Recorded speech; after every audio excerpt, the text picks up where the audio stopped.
First, I want to give a shout out to Pastor Susan's parents. I have not had the privilege of meeting you, but I know already that you are awesome because I believe the fruit did not fall far from the tree.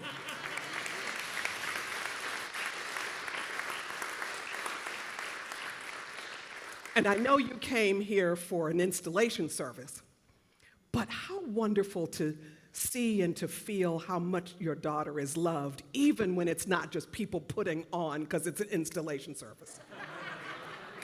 Right.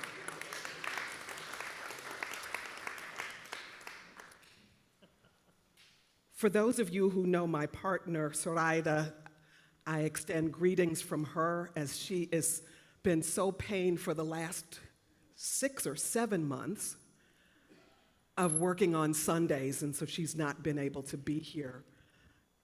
And she sends her love and her embrace to all of you. And those of you who don't know her, you really ought to get to know her. Thank you, Pastor James, for inviting me to be in this space today. And I always love to preach, so, it's a good thing. And those of you for whom it is your first time here, we do extend a warm, warm welcome to you. And may you feel God's love through everything that you experience in this space today. Amen. There was a song that I was thinking of that I had sung at my installation service. And the lyrics of the song are, "Order my steps in your word, dear Lord. Lead me, guide me every day. Send your anointing, oh God, I pray. Order my steps in your word."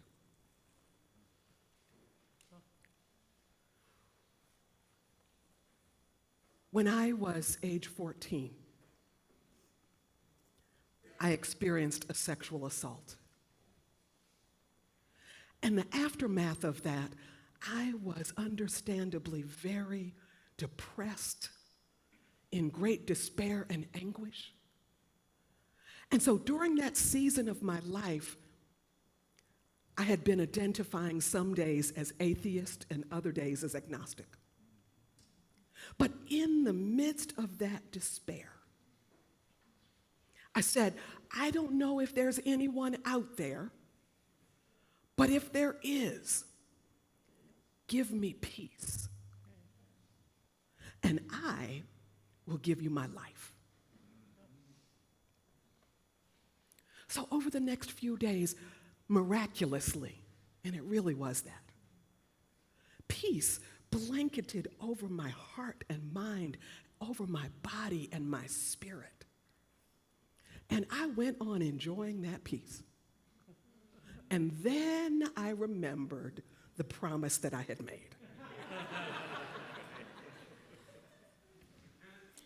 Give you my life. So obviously there is something, someone there, because this peace that I'm experiencing, I did not manufacture on my own. And no one else, as much as my mother and father were heartbroken by what had happened to me, neither could they give me the peace that I was experiencing. So I said, okay, there's something, someone out there. I made a promise, and my dad always told my brothers and me, all you have is your word. And I said, okay. I made this commitment. So now what am I going to do? It took a lot of years finding my way more fully and more freely into the commitment that I made. Because understand, commitments, it's not a toggle switch. It's not an on or an off. We grow into commitment because it's like building a muscle. And some of us, and anybody here go to the gym occasionally? Some of us who haven't been to the gym for a long time, perhaps no one here, will go in and say, oh, I want to pick up this 50 pounds or this 100 pounds, and then get hurt and say, see, that's why I don't go to the gym.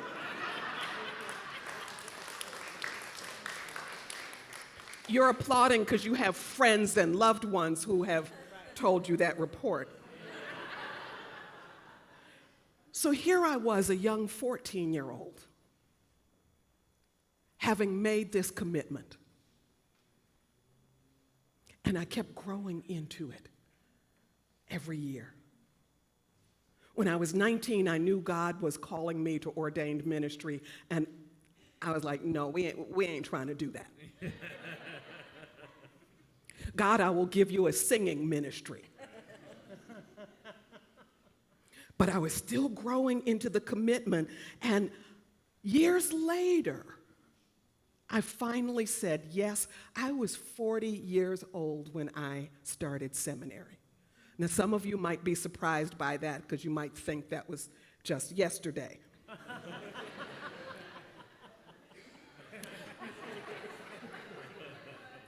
But when I was in seminary, I read some of the writings of Julian of Norwich, who was an amazing nun in the 14th century. And when I read these words that she wrote, all is well. All manner of things are well. All shall be well. When I read those words, I said, Mother Julian, perhaps that is your experience in the convent. But out here, in the 20th and 21st century,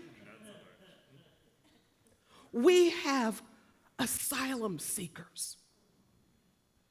Out here, we have 68 million people across the world who are refugees and displaced.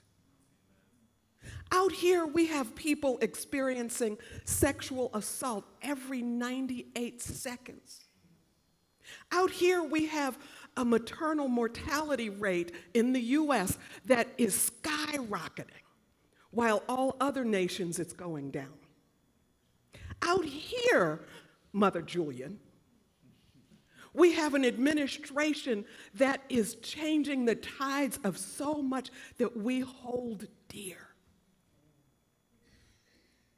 All is well. But there was something haunting about her words that never let me go.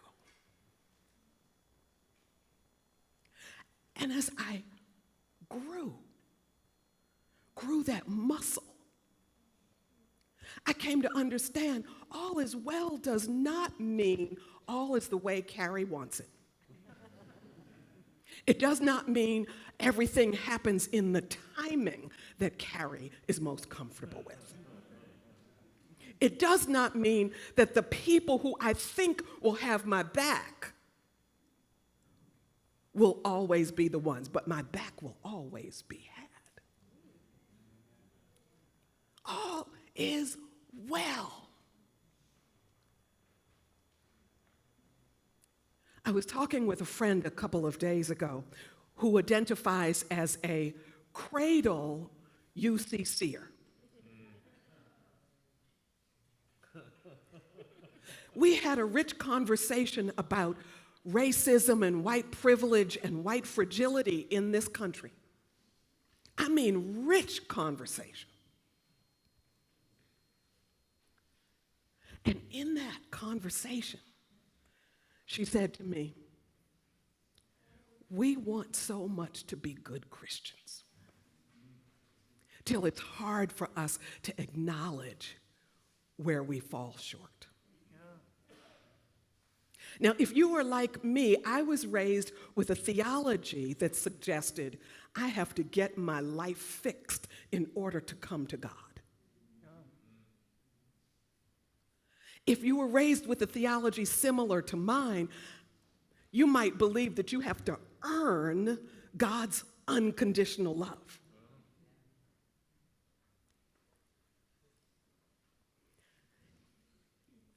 That also is a muscle that we can develop across the years to really understand we don't have to earn God's love. We don't have to be fixed or be just right for God to love us unconditionally. Amen. But that's a muscle. Yeah. Got to keep working that one. Yes. And so it is in these trying times that Charles Dickens writes, this is the best of times and the worst. And Elizabeth Lesser said to us, and of course my thing just shut down. What did she say? She said, how ironic that the difficult times we fear might ruin us are the very ones that break us open and help us blossom into what we were meant to be. That is not only true for us as individuals, it is true for families, it is true for church communities, it is true for nations. It is the best and it is the worst of times. But if we build the muscle in saying, order our steps, dear Lord, lead us, guide us, then we might blossom into that which God desires for us to be. But understand this, to get to the break open, first we get to break down and break apart and break up and break off. And sometimes when we are going through breakdown, break up, break off, we don't get to break open and break through, but that's where God is leading us if we only keep building that muscle. And so here we are, still haunted by the words of Julian of Norwich. All is well. All manner of things. Mother Julian, do you see what's happening? Do you feel my heart break for what's happening in my nation? Do you feel my heart break for what's happening in my family or within my own body or my own finances? All is well. Is that the best you got to say?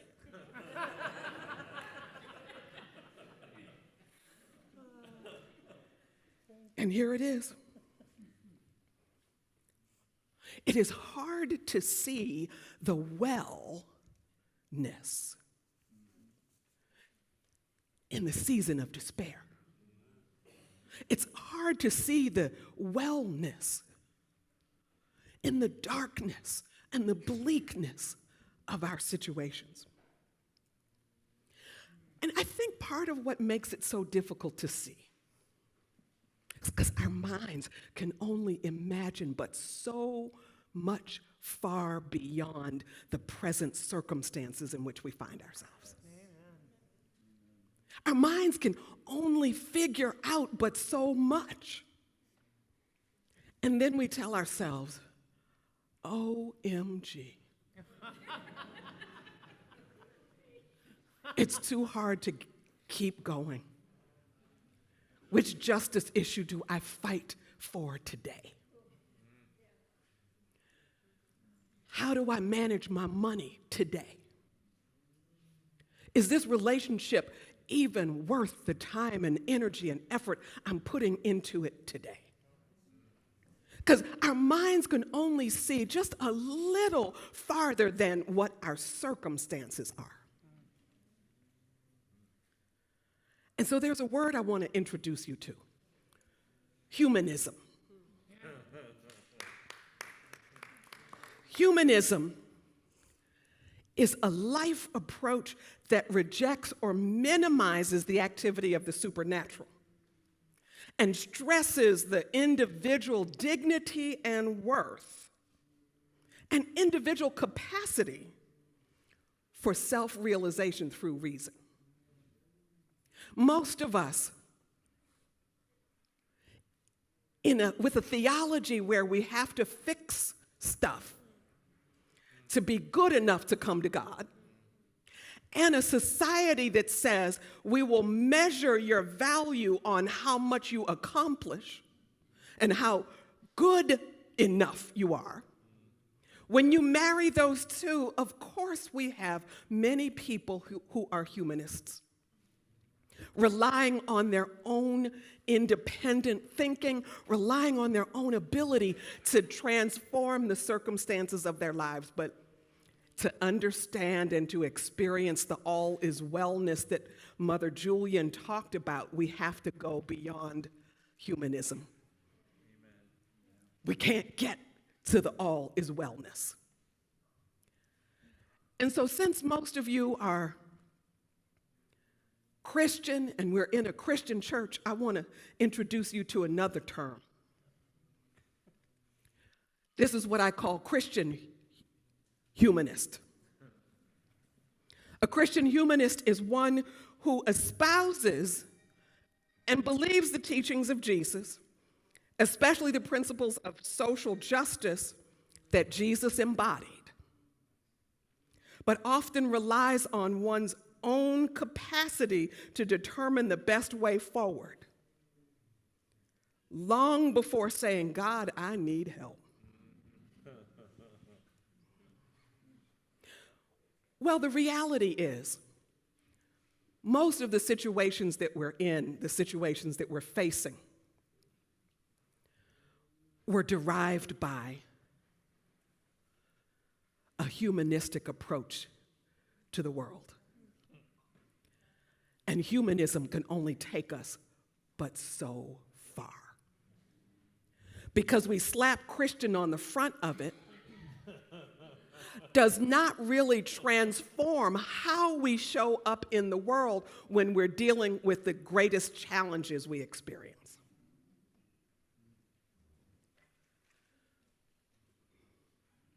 I take you back to that 14-year-old girl who was in a life circumstance that all she knew to do was to cry out to God. I have nothing of my own to get me through this. I have no reserve that is going to make a way for me. I don't know enough, and nobody around me knows enough to transform this situation. So, God, I don't know if you're there, but if you are, give me the steps forward in my life. Order my steps. If you're there, direct my path. If you're there, strengthen my heart. If you are there, God, increase my capacity for love, even for those who might despitefully use me. If you are there, help me to discern who is healthy for my life and who's not. Well, sisters and brothers, it is my report from my own life experience that God is there. God is here. And one of the things I've been practicing since I was 14. It's hard to believe that was almost 50 years ago. I look good, don't I? But anyway, one of the things I've been practicing is building that muscle. God, my intellect wants to keep deciding the way I should go. But God, help me to lean and depend on you. My intellect keeps telling me, oh, that's the right person upon whom I can rely. But God, help me to cast all my fears upon you. God, my intellect says this will pass over if I just find out the right things to do. my steps in your word. Lead me, guide me every day. Anoint me with the power of your Spirit, even when I feel I'm not worthy of it. As a pastor said, he's starting a series on purpose. So I invite you, as you take in the messages that will be coming forth over the next few weeks, to keep building the muscle, to trust and rely on God, because sometimes when God lays it on our heart, a sense of purpose, our minds shut it down because our minds can't see how we can live that out. This is indeed a faith journey. And I thank and praise God in the best and the worst of times. There's opportunity for us to not just break down, but for us to break open and blossom more fully into what God longs for our lives. Too many of us settle. We said, I'm good, I'm okay. And brothers and sisters, I know God longs for us to be more than good and okay. Our minds can't even imagine it. But there is something that God has ready for us all. And here's another song, the lyrics of which are when all around my soul gives way. He then is all my hope and stay. On Christ, the solid rock I stand. All other grounds, all other grounds, all other grounds are sinking sands. God bless you.